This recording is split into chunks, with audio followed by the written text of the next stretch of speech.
appear to be that time again. What time's that? It's Albumble time! Yay! Is that the podcast where we review albums we didn't do the first time round, or something of that ilk, because I've forgotten because I'm drunk? You're not drunk. I'm not, no, you're quite right. You were even fairly sensible last night. I was very sensible. Happy New Year, everybody! Happy 2026, even though we're recording this in the summer of 2023. Oh, yes, because we're so ahead of the curve. Yeah, and organised. Yes. And other things. Yes. Right.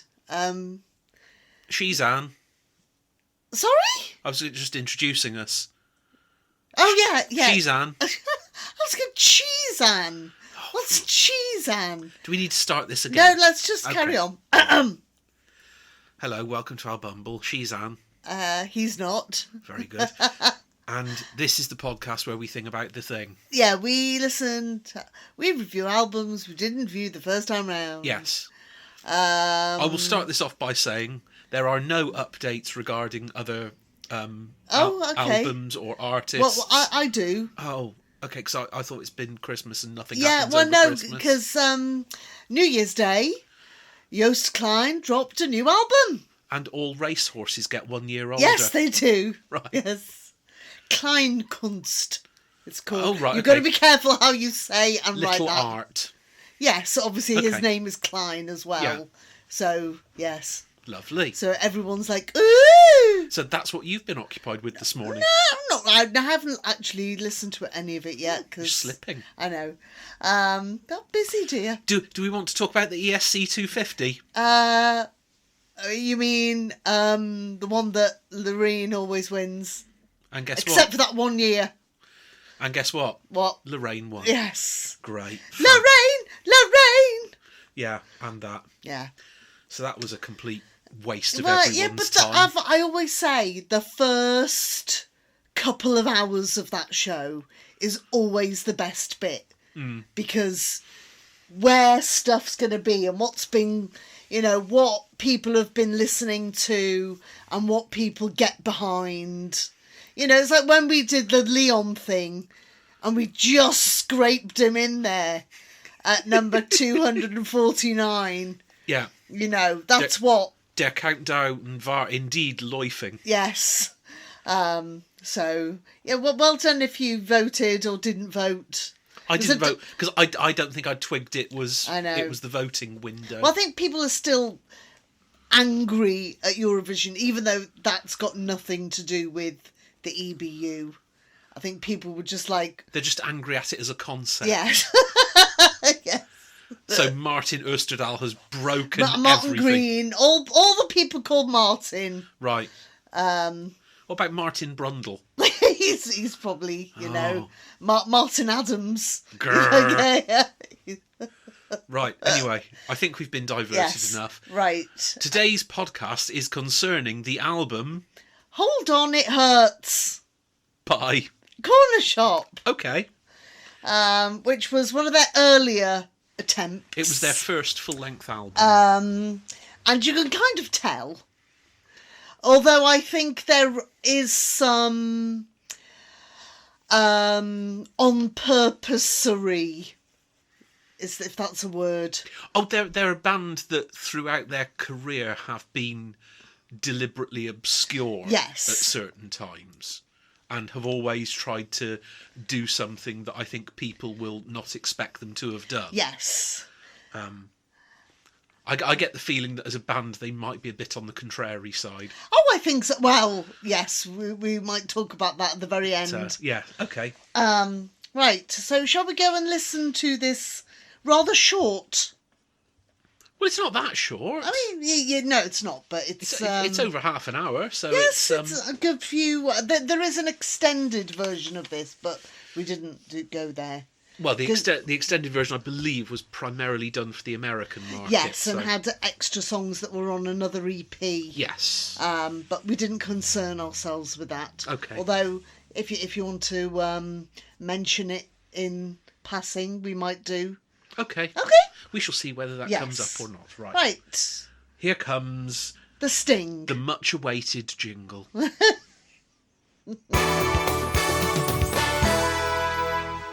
So the album opens, as all good albums do. Yes. With track 1. Uh-huh. Which is called Jason Donovan / Tessa Sanderson. Yes, which is the two groups of people. It's like, it's like you're either a cat or a dog person. You're obviously a Jason Donovan or Tessa Sanderson person. But you can't be both? Well, maybe not. Okay. Okay. I'm confused. Yes, should we talk about the song then? Yes. So we start with quite drum-based, got a kind of punkish, lo-fi feel. Yeah. Then come in some messy, grungy guitars. And then the vocal comes in, but the vocal is very mixed in. Yes. Very low in the mix. Does give the feeling of being slightly angry. Yes. Even if it's not. Yeah. I found a lot of the things that you said, it has a sort of lo-fi American garage rock sound to it, which by this time I think was already, because this came out at the start of 94. Yeah. So I think by this time it was already a little bit past that sound being a mainstream thing. From the opening chords, I almost expected to hear David Gedge's voice come snarling in over the top of it. With what we've said about them being a bit on the contrary side, this doesn't strike me as an opening track to an album. No. This strikes me as something you'd come across further along. Mm-hmm. But then with this album, I don't think there is very much on here that they could have used to say, this is what we are. This is our calling card as a band. Yes. Because they are not one thing. No. At any point. There's a lot going on. Yes. They kind of flip and change and do different things as they're going along. And I don't know whether that is a statement of, look at all the stuff we can do, or we're still trying to find which bit we want to do. Yes. So we're trying everything. I suspect it's a little more of, we're not going to do what you expect. Yes. So track 2 is Kaluri's Radio. Yes. Which I really like the string drone intro to this. I didn't notice any obvious Asian influences on the first track. Yes. Now, obviously, that's something that we're going to touch on a lot during this album, because the graph of how Hindi or how Punjabi is, I think it's Hindi rather than Punjabi, isn't it? In places, I think.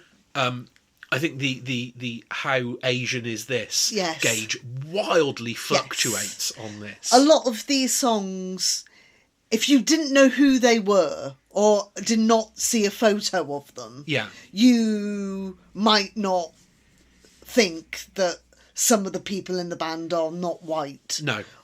And even in their vocal delivery. Yeah. Which again comes through in another song later on. Yeah. So we kind of carry on the slight, almost prog feel. Yeah. In this song. Repetitive, slightly monotone. The breakdown with the organ reminded me a bit of, do you remember the bit in Charlie and the Chocolate Factory, the Johnny Depp one, where the kids come out and he has this organ that kind of comes out and then it starts wheezing and puffing and then everything kind of melts? Oh yes, yeah, I know what you mean. Yeah. That reminded me of like that kind of, it's a bit freeform. Yeah. It's a bit all over the place. Almost like if the man who did the World in Action theme tune was just kind of trying some stuff out. And then it kind of loses its way a little bit at the end and then kind of fades out a little bit. But it seems to be carrying along a lot of the essence of the first song into this one. One thing that particularly struck me after that sort of false ending, that bit in the middle, there is an awful lot of Atmos sounds going on in there. There are a lot of effects. There's a lot of perhaps field recordings. I don't know quite where they came from. And I think to be doing that as the second track on your debut album is making a big statement about what your intentions are and how willing you are to compromise on anything. Do you know who was managing the band at the time? I believe it was John Robb, wasn't it? Yeah, so he also produced this, which might... he produced certain tracks. Oh, right, okay. So, I was looking at it through this, and I can hear which tracks his fingerprints are on. Yes. Because this is it's 1, 2, 4, 6, and 8, I believe, and the rest of them Tajinder Singh produced himself. I really like his vocals on this because he does sound genuinely annoyed about something, and does have a real sort of a snarling irritance in his voice. His voice isn't particularly technical. No. But it has a certain nuance to it.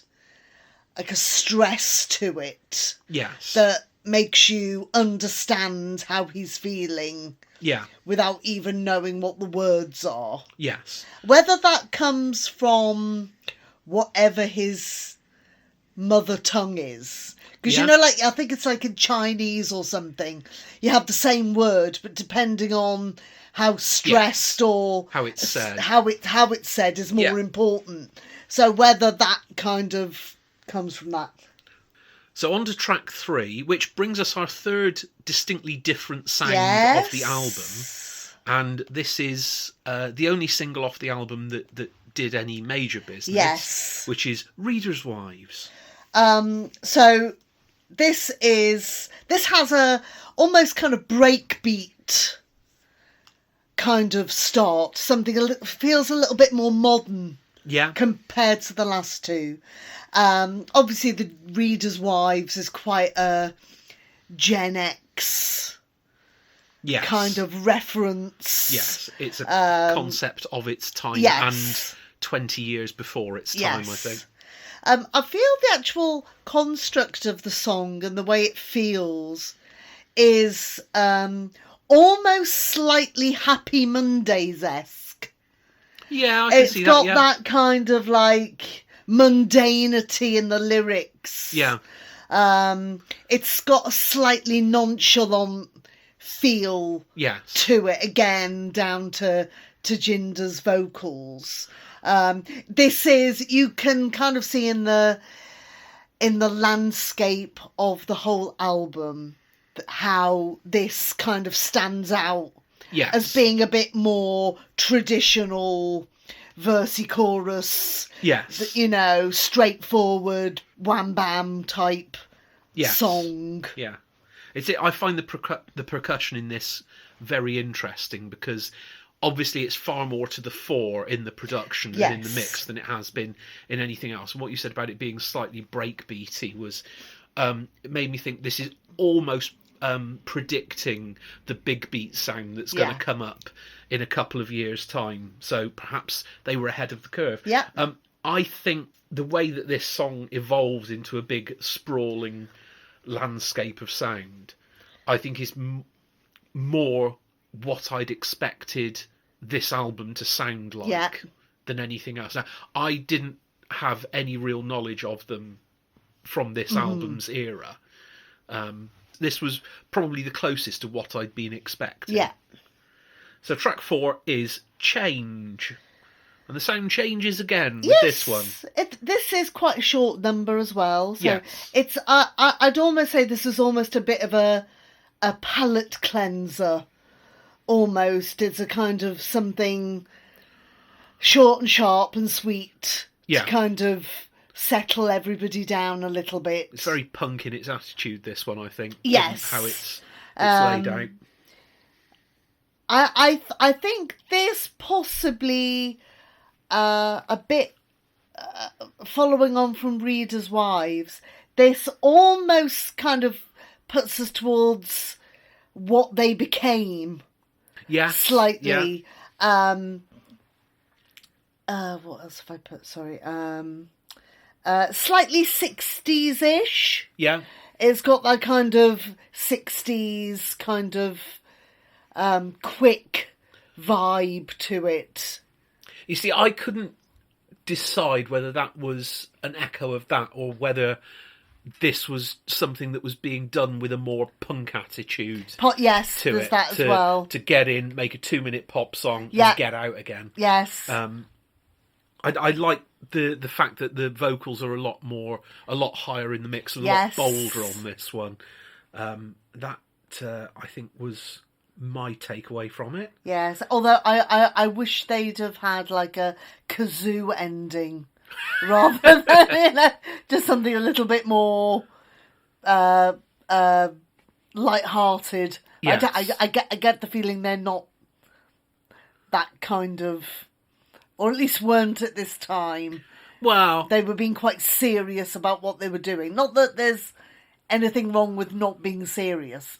I think serious. There's always the stereotype of the earnest young indie band, isn't there? Which, in this case, I think was possibly a fair thing for them to be doing. So, track 5 is Inside Rani, which is the first time I think we've come back to a sound, because we seem to be back with the more lo-fi garage rock sound of this. We have a very interesting kind of concept that comes in here, because we have the found footage again, almost, with the man preaching and talking about Jesus and that kind of thing, and then that comes out and then back in again, and then goes back out and comes back in again. I did try and find out if there was a source quoted for that sample, but there doesn't appear to be. I know one, so. there is not a lot. Oh, sorry. There's not a lot of information. No. About this album. There's very little about it. No. On the internet. There's very few websites. There's nothing on their website really about it. No. Which is interesting, because obviously they revisited this album. They did. 20 years later. Yes. And turned it into an album of easy listening instrumentals. They could Hold On, It's Easy. Yes. You know, which... And then released an EP of 3 songs where the vocals were sung by Mike Flowers. Which I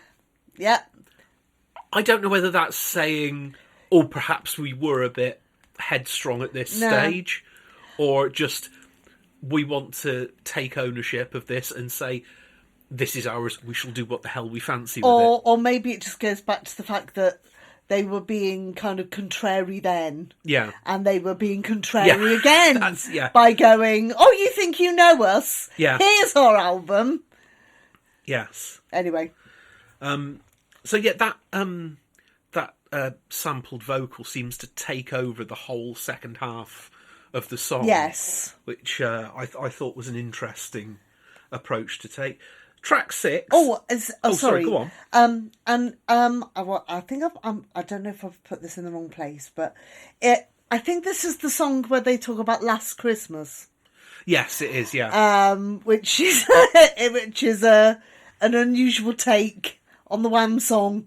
Yes. I'm not sure whether it's something they'd get away with. I don't think. Yes. Or certainly not against somebody more litigious. No.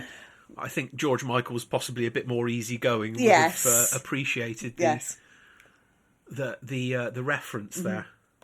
So track 6 is Born Disco, Died Heavy Metal. Now I think this is one of those rare songs that when you listen to it, sounds almost exactly like you think it's going to sound. Yes. I'm not convinced it finishes in a way that's heavy metal. To me, it sounds a bit more proggy, perhaps, in that sort of sound. Obviously, it's not full-on prog, because it only lasts for about 4 minutes and not 24. No. But it's a good example of how you can get an idea and thoroughly wring it out over the course of a song. I think the other thing about the essence of the song is that this one, a bit like when we talked about the first song about not having those Indian influences. Yeah. I like the way that this song kind of sums up some of the contradictions and some of the decisions that, you know, everyone has to think about, no matter... Yeah. You know, when you are brought up in one culture, like disco, but then when you get older, your tastes change, and you're into heavy metal. Yeah. Just as when you're, I guess, when some of the members of the band were growing up, they were growing up in one culture, but then emigrated to something different because of decisions. Yes.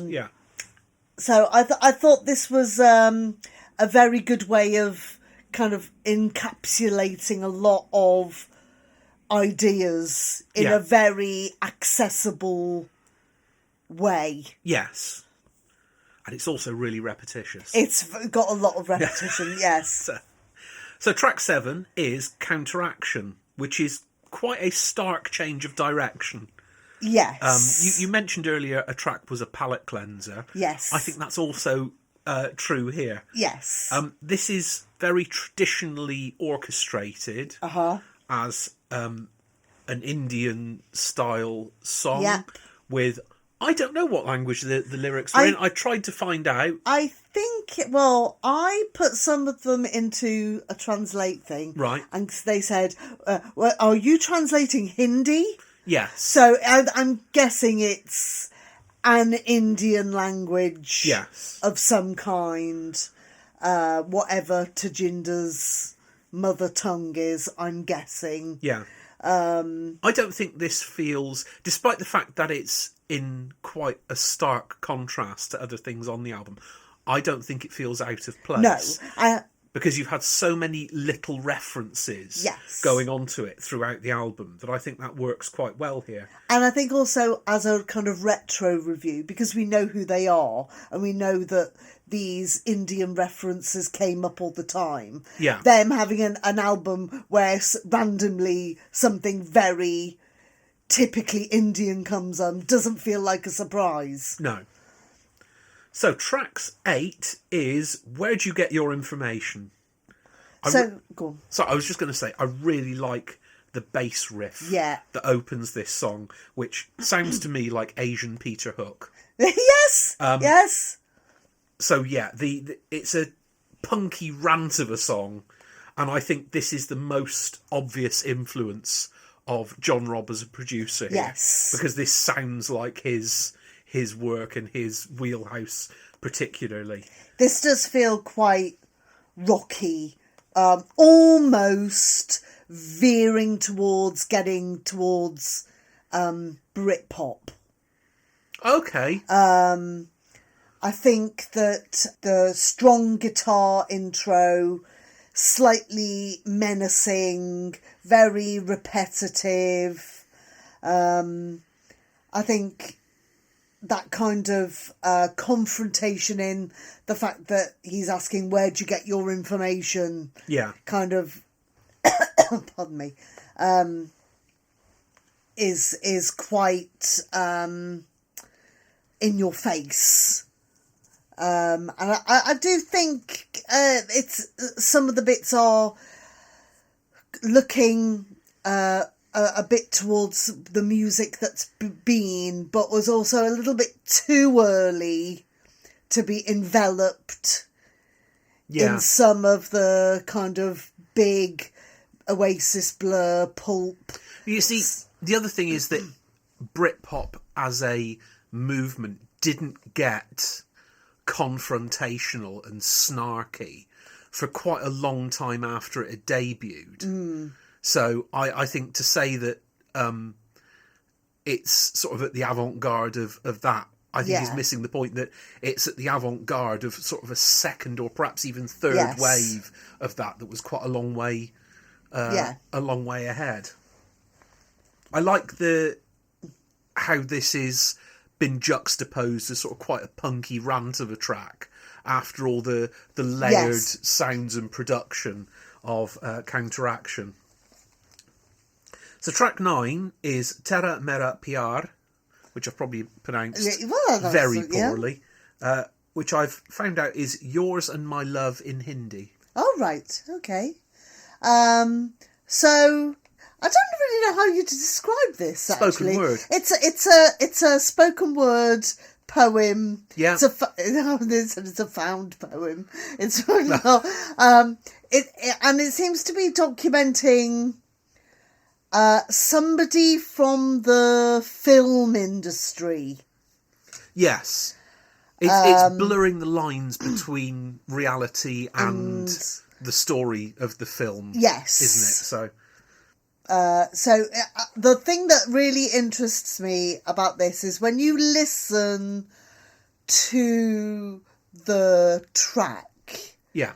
His voice is very matter of fact. Yes. Very droll. Yeah.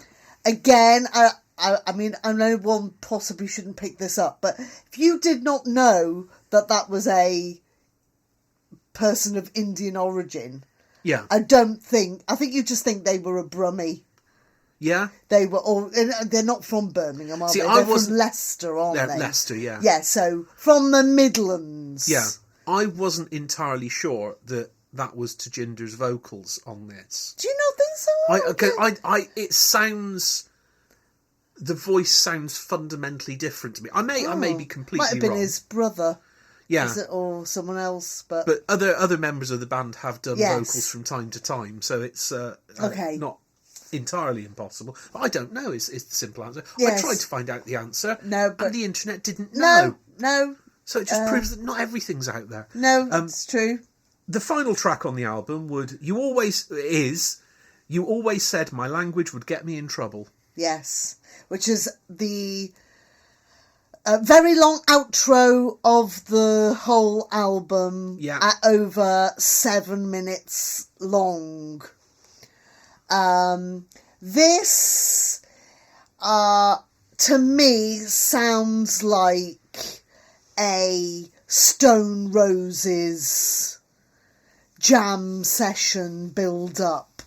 Right, okay. Because the kind of way that it builds up and the layers come up and the vocal delivery and then the kind of massive instrumental in the middle. And then when the vocal comes back, I don't know whether it's my perception or whether it actually does, but it feels like the songs got quicker. And then when the vocal comes in, it ever so slightly feels slower, but I don't know. I didn't pick up on that. I don't know if that's kind of them playing around with things or whether that's. But yes, it's a very kind of epic, kind of orchestrated number. You see, I know they were aiming for epic. Yeah. I'm not quite sure that this connects for me. Okay. It felt a bit wafty and a bit floaty. Mm-hmm. It doesn't really have a direction to me. It just keeps on being there. Yes. And obviously you had bands who were able to do like the baggy sound and do that. Yes.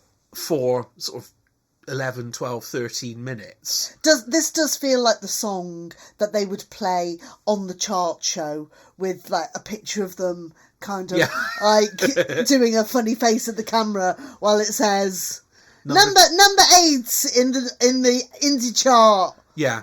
Cornershop. Although you'd only see sort of 6 seconds of it. Yes. In that, whereas I just it just lacks a bit of impact for me. Mm-hmm. This feels a little bit on the generic side. Yeah. And yeah, I just don't think it quite hit as they'd intended it to, or it doesn't hit from me quite as they'd intended it to. I think it's interesting with a with an idea of what actually ended up with their peak in the late 90s to see where they started off. Yes. And actually some of the ideas that they've toyed about here did kind of pop up later on. I do wonder though whether they would have this sounds negative. I don't mean it to sound whether they were happy or they decided that the best route for them was to sell themselves as the multicultural band. You know, because that Brimful of Asher is all about the Bollywood singers and Sleep on the Left Side and, you know, spirituality and all that kind of... Whether they decided, that's what we're going to own that. Yeah. Or whether they would have liked to have done something far more generic. Well, I think the thing is that at this time they could easily have made the decision, do you know what, we don't actually want to pay any attention to our heritage. We just want to be another indie band. Yes. Because in all honesty, they may well have had more commercial success if they'd gone down that path. But I don't think you're going to have anything like the recognition in later, in retrospect of what is now a 35-year career in the music industry. But the reason that people still have an interest in them is because they are fundamentally an interesting band. Yeah. Even if it doesn't always hit the target. Yeah. So, right, shall we see you the other side of the jingle? We shall see you then. So that brings us to the end of our debut long player from Cornershop. Yes. An enjoyable experience? I think so. I think it is interesting when you think you know a band. Yeah. Especially one that... I mean, let's be honest, they didn't have tons of hits.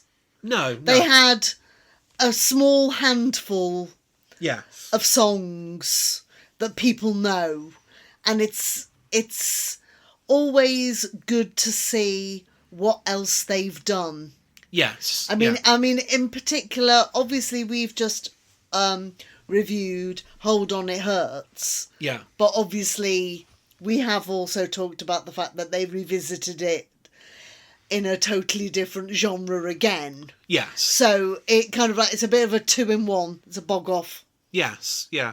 I find it interesting how they have evolved as a band, yet still felt as though there's a consistent thread running all the way through. Because you do occasionally get it when bands change their sound or their approach. You mean sell out? Not necessarily selling out, but decide, we're going to do something completely different now. Yes. And that always feels to me a bit, okay, so you're just abandoning everything you've done before? And that sort of thing for me never quite works. No. So yeah, it was interesting to hear where they started out. And honestly, I think they're a much better band than they were on their debut. Well, you say with You'd so many. hope so. No, but you say with so many bands, that debut album. Yes, like, that's true. It's like Arctic Monkeys. They are never going to top that first album. No matter how many smug men with cravats say that their most recent albums are anything other than absolute bin fodder. Okay. They're not. But anyway. Anyway, are we listening to them next time, darling? Good God, no. I mean, you can listen to the debut album if you want. It's a banger. Yes. It is, I would say, one of two British indie pop albums that I would say are pretty much faultless. Oh. But yeah. Yes. Anyway, what are we going to listen to for February's podcast? I thought for next month we will go for the album Pop Couture by Youth Sector. I've heard of Youth Sector. Have you played them in the car? Yes, they will have been on in the car. Right. The Ball has been on in the car. And that's on this album, so you will know right, that. okay, all right. But they are a... They from Britain? Yes, they're British. It's almost they're a funky indie band. Okay. There is a lot of funk goes on in their music, and I think it's really okay. I'm going to say I don't think they have a particularly British sound, whilst at the same time being unmistakably British. Okay. And I appear to have gone Richard Hammond. Anyway, if you'd like to come to my car workshop, I'm losing money hand over fist. Okay, is that available online? That is on YouTube. Streaming things. Things. You can buy the album on a big plastic record, like what I did. Yeah. And you can find it there, and all the usual places, basically. So we will go and listen to that. Yeah. And then come back and report in a month's time. Yeah. If you want to get in touch with us, you can find us on Albumble, on X. We're apparently on YouTube. Yes, we're on YouTube. I didn't know this until you pointed it out to me the other day. In fairness, we're on. There's just my channel on YouTube, and I just divert the podcasts. Okay. Onto there. Where do they get diverted from? Is it landfill? No, like when I've also got a pod link. Ooh. And you can basically choose whatever your podcast provider is. Right. And you click on there and it'll say, oh, here's the Podbean, or here's the Amazon, or here's the Audible, or so here's I go onto Podlink. Yeah. And I say my podcast provider of choice is John Menzies. And I can pick it up from there. Yes. Okay. Was 1987. I look forward to receiving next month's edition on one side of a Memorex DB90. More filthy cassette chat next month. Right. Should we go and go in peace to love and serve the Lord? Okay. In the name of Christ, Carmen. Right. Yes. Just so you know, I think I might still be drunk, you know. Might. Oh, okay. The stuff on ESC Armchair is in a bit of flux at the moment because nothing much is going on. Oh. In Eurovision land. We've had a couple of national finals, but I can't be bothered writing about them yet because the next one's on until the end of the month. So maybe by the time the next podcast comes out, there might be a review or two, mini reviews, because I can't be bothered doing long ones anymore, cause EBU. Okay. Would you like some random Eurovision gossip? Go on. The UK have announced that their Eurovision representation in 2026 will actually be the return of Remember Monday, seeing as they did so well last year. Lol. There you Forget go. Monday. Forget Monday. Yeah, okay. Insomnia Monday, rather. They could be remembering the Happy Mondays for more fun. Right, okay, right, we're jumping the shark here. Yes. Thank you very much for your attention. Good morrow. Good morrow. That's the route we're going down, is it? Choose. Choose, yeah. Choose, bis weiter.